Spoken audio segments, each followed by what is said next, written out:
SSC tutorial. आज हम 5th standard का ईवीएस 2 का second lesson history and the concept of time ये वाला सीखने वाले। तो इस चैप्टर में हम ये 4 पॉइंट्स डिस्कस करेंगे। पहला पॉइंट है, first point is division of time and the time line.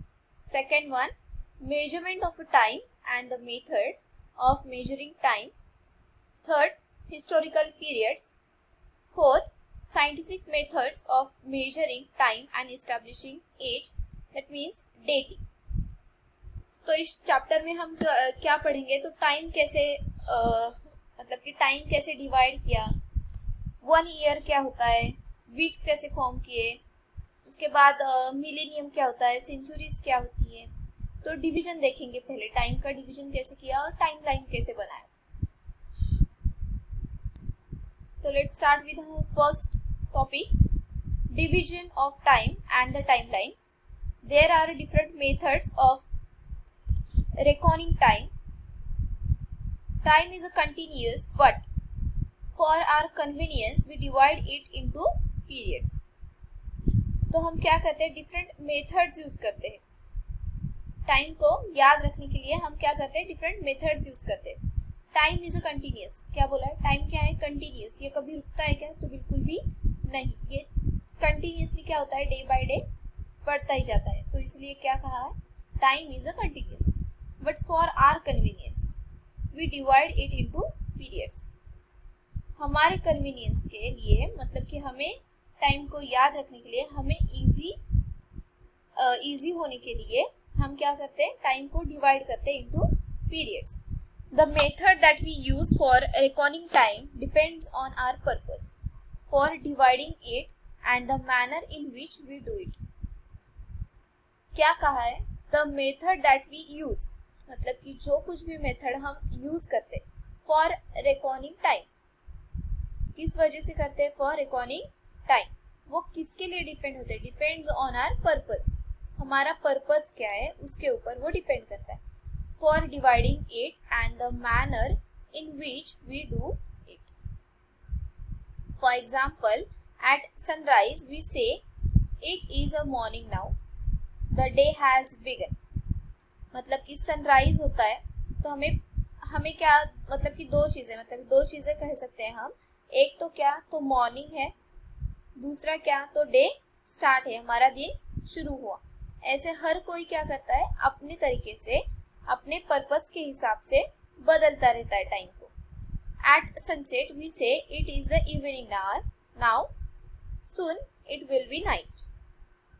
At the end of the day it becomes dark and it is night. ऐसे भी कह सकते हैं ना, जब सनसेट होता है तो हम इवनिंग भी कह सकते हैं। उसके बाद जल्दी ही रात होने वाली, ऐसा भी कह सकते हैं। At the end of the day ऐसा भी कह सकते हैं। इट बिकम्स डार्क, मतलब कि जब रात होती है तो अंधेरा होता है, तो उसको हम नाइट भी कहते हैं। This means that we divide the day into 2 parts.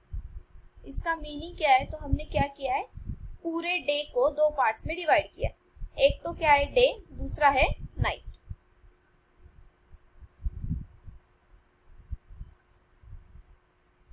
Our earth rotates around its axis at a certain speed. Similarly, it also revolves around the sun। तो ये हमें पहले से ही पता है, फर्स्ट लेसन में हमने पढ़ा है। तो अर्थ क्या होती है, रोटेट होती है खुद के ओन एक्सिस से एट अ सर्टेन स्पीड, और जब वो रोटेट होती है उसी टाइम पे वो रिवॉल्व भी होती है। रिवॉल्व किसके अराउंड होती है, तो revolve around the sun. The sun has its own light. Sun को क्या है, खुद की अपनी लाइट है, क्योंकि सन इज अ स्टार और स्टार को अपनी लाइट होती है। We receive light from the sun। हमें लाइट कहाँ से मिलती है, तो सन से मिलती है। सन is a light source of the earth। However, we see light only in daytime। फिर भी हमें लाइट कब दिखाई देती है, सिर्फ डे टाइम में दिखाई देती है। नाइट टाइम में हमें सन दिखाई देता है, ना ही लाइट दिखाई देती है। नाइट आर डार्क, और उसी वजह से क्या होता है, नाइट्स आर द डार्क। तो ये क्यों होता है, How does this happen? ये क्यों होता है? As the earth rotates around its axis, that part of its surface which turns towards the sun become bright। इसका रीजन क्या है, मतलब कि डे और नाइट फॉर्म क्यों हुए, तो इसका पहला रीजन है अर्थ रोटेशन। क्या पता चला, जब डे और नाइट फॉर्म होते हैं तो इसका पहला रीजन है द अर्थ रोटेशन, मतलब कि rotation of the earth around its own axis. Earth क्या होती है, रोटेट होती है खुद के अपने एक्सिस से। तो उसका थोड़ा ही पार्ट सन के ऊपर, मतलब कि सन की तरफ होता है। तो जो पार्ट सन की तरफ होता है वही पार्ट सिर्फ ब्राइट दिखाई देगा, मतलब कि उसी पार्ट में सिर्फ लाइट आएगी, पिछले पार्ट में नहीं आएगी। तो उसी पार्ट में लाइट आएगी, मतलब कि उस टाइम पे क्या है वहां पे, day. The part that moves away from the sun moves into darkness. जो पार्ट सन के दूर है तो उस पे वहां पे लाइट जाएगी क्या सन की, तो बिल्कुल भी नहीं। तो वहां पे क्या होगा, darkness. The earth takes 24 hours to complete one rotation around its own axis. Earth को कितना टाइम लगता है, 24 आवर्स लगते हैं खुद के अपने एक्सिस के साथ एक रोटेशन कंप्लीट करने के लिए। These 24 hours approximately divide into 12 hours। हमने क्या किया, ये 24 आवर्स को फिर दो पार्ट्स में डिवाइड किया। 12 आवर्स डे टाइम के लिए, 12 आवर्स नाइट टाइम के लिए।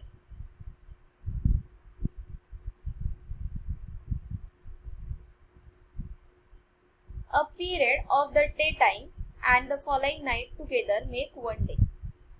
मतलब कि जितना डे टाइम है और जितना की नाइट टाइम है उन दोनों को मिला के एक क्या होता है, एक दिन बनता है, एक वन डे बनता है। 7 days from Monday to Sunday make one week. 7 days equals to 1 week. 2 weeks मतलब कि कितने दिन आएंगे फिर, 14 डेज आएंगे। तो 14 days मतलब कि फोर्टनाइट। 4 weeks मिला के क्या होता है, एक मंथ होता है। 12 months मिला के क्या होता है, एक ईयर होता है। In this manner we reckon time in a bigger and bigger units. इस तरीके से हम क्या करते हैं, टाइम को बिगर एंड बिगर यूनिट्स में कन्वर्ट कर सकते हैं। क्या बताया मैंने, 24 hours equals to 1 day, 7 days equals to 1 week, 2 weeks equals to fortnight, उसके बाद 4 weeks equals to 1 month, 12 months equals to 1 year, then 1 year is followed by another end. When 100 years go by, a century is complete.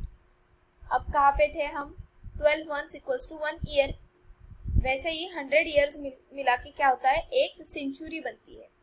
और ऐसे 10 centuries मिला के क्या होता है, millennium होता है। मतलब कि क्या, तो 1000 years are gone, a millennium is completed.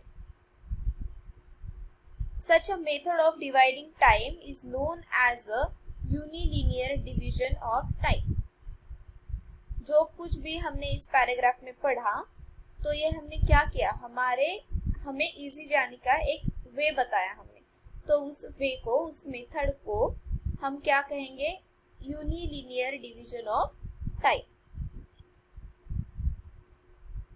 उसके बाद आता है कॉमन एरा। कॉमन एरा नहीं तो क्रिश्चियन एरा ऐसे भी बोल सकते। In the unilinear division of the time, years that follow one after another are arranged in a serial order। Unilinear division में हम क्या करते हैं, टाइम नहीं तो ईयर को हम क्या करते हैं, एक दूसरे के मतलब कि एक सीरियल ऑर्डर में लगाते हैं। सीरियल ऑर्डर मतलब कि क्या, देखो 1 2 3 ऐसे ही आते हैं। ईयर्स बोलते हैं हम, तो ईयर्स कैसे काउंट करते हैं। अभी लास्ट ईयर में 19 था, अब क्या चल रहा है 2020, 2021 नेक्स्ट आने वाला है। तो एक सीक्वेंस रहता है ना नंबर्स का, तो ऐसे सीरियल ऑर्डर में हम अरेंज करते हैं। In history book also a chain of events that follows one after another is presented in a linear और सीरियल मैनर। हिस्ट्री के बुक में भी हमने देखा है, पढ़ा है। देखो जो इवेंट्स हम अरेंज करते हैं तो उसके साल देखते हैं, ठीक है, साल देखते हैं पहले, और उसी हिसाब से हम क्या करते हैं, उसका चेन फॉर्म करते हैं। उसको रिप्रेजेंट करते हैं एक लीनियर और सिक्वेंशियल मैनर में. For this usually refer to the common era और Christian era written as a C. कभी कभी आपने ये ऐसे शॉर्ट फॉर्म्स देखे बुक में, सीई. तो सीई मतलब कि क्या होता है, कॉमन एरा और क्रिश्चियन एरा. नहीं तो एडी भी देखा है. तो एडी का मतलब है एनो डोमिनी. एनो डोमिनी मतलब कि क्या, which means in the year of our lord. तो लॉर्ड मतलब कि होता है भगवान, गॉड, गॉड भी कह सकते. आया समझ में यहाँ तक? The calendar we use today is based on the Christian era. Now it is now called the common era. जो कैलेंडर हम अभी यूज कर रहे हैं, प्रेजेंट डे में हम यूज कर रहे हैं, तो वो किसके ऊपर बेस्ड है, वो ये क्रिश्चियन एरा के ऊपर बेस्ड है, और इसलिए हम उसको कॉमन एरा भी कह सकते हैं. This era began in the memory of the Jesus Christ. ये एरा स्टार्ट क्यों हुआ, कैसे स्टार्ट किया, तो जीसस क्रिस्ट की मेमोरी से, उसके बर्थ से स्टार्ट किया. The first year of this era is the year when it begin. It is shown with the number 1. मतलब कि जहां से हमने स्टार्ट किया वो काउंट करने के लिए, तो पहला नंबर कौन सा आता है, 1 आता है, तो 1 से स्टार्ट किया. The years after that are indicated by the next. मतलब कि उसके नेक्स्ट ईयर कौन सा आएगा, 2. उसके नेक्स्ट ईयर आएगा 3. The first 100 years, the first century of this era is written as 1 to 100 CE और 1 to 100 AD. मतलब कि जब तक 100 years हो गए, तो 100 years को हमने रिप्रेजेंट कैसे किया, तो 1 से स्टार्ट किया था और एंड हुआ 100 तक. और हमने क्या बोला, कॉमन एरा को हम कैसे डिनोट करते हैं, एक तो CE से डिनोट कर सकते हैं, नहीं तो AD से डिनोट कर सकते हैं. तो लिखेंगे कैसे, 1 to 100 CE और 1 to 100 AD. तो CE का मैंने पहले से फुल फॉर्म बताया आपको. CE मतलब कि कॉमन एरा और AD मतलब कि एनो डोमिनी.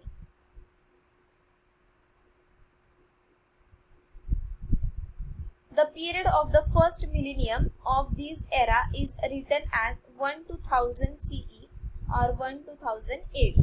तो पहले से ही मैंने बताया मिलेनियम मतलब कि क्या होता है, एक तो 1000 ईयर्स आएंगे, नहीं तो 10 सेंचुरीज आएंगे.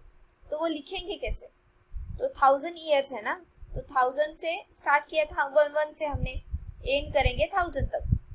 1 to 1000 CE और 1 to 1000 AD.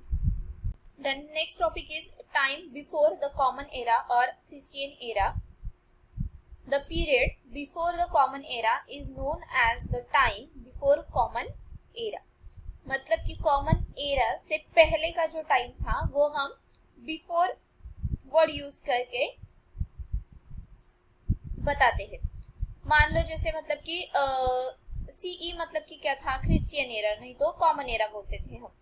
तो वो कहाँ से स्टार्ट हुआ था, तो जीसस क्रिस्ट के बर्थ से स्टार्ट हुआ था. ठीक है, जीसस क्रिस्ट के बर्थ से पहले का जो टाइम था, बिफोर टाइम, वो हम कैसे बताएंगे, तो before common era. The year of this period are counted and written in the reverse order. तो ये जो ईयर था काउंटिंग करने का, तो वो हम कैसे करते हैं, रिवर्स ऑर्डर में. पहले का मैंने क्या बताया था, कॉमन एरा का तो सिक्वेंशियल था, 1 2 3, जैसे कि 1 to 1000 था, वैसे यहाँ पे कैसे करेंगे फिर, रिवर्स ऑर्डर में. The first century before the common era began at the year 100 BCE and ended with the 1 BCE. Reverse order में मतलब कि first before the common era began कहाँ से हुआ था, तो 100 BCE और ends with the 1 BCE. Similarly, the first millennium before the common era began at the 1000 BCE, ended with the 1 BCE. मतलब कि ये 1000 से स्टार्ट होगा और एंड होगा 1 पे. So the first century before the common era is indicated as 100 to 1 BCE, and the first millennium before the common era is indicated as 1000 to 1 BCE. Let us look at some example of this method of indicating the time before the common era or Christian era. The lifetime of Vardhaman Mahavira is written as 599 BC to 527 BC.